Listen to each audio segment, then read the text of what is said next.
po tayo sa downtown ng Panama City, Florida po.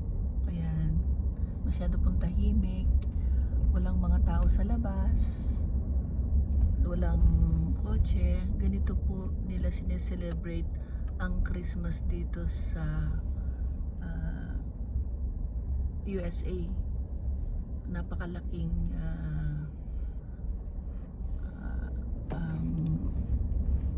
holiday po nila sa kanila.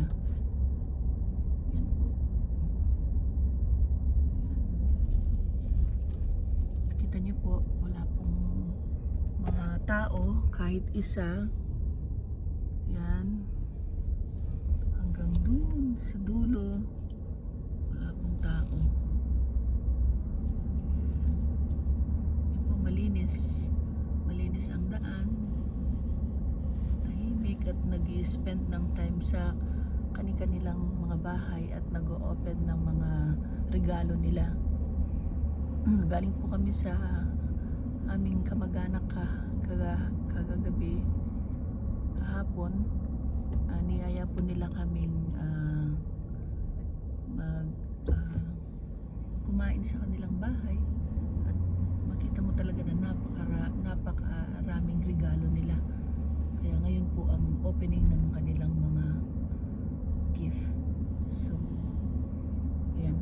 Share ko lang po sa inyo para makita nyo na napakalaking, ayun, may isang kotse. Napakalaking holiday sa kanila ang December 25 na ang pagkakaalam po nila ay ngayon na ipanganak si Jesucristo. Okay po. Mga amores. Yan, may mga few cars po.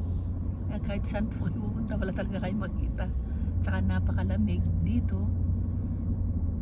At medyo umuulan.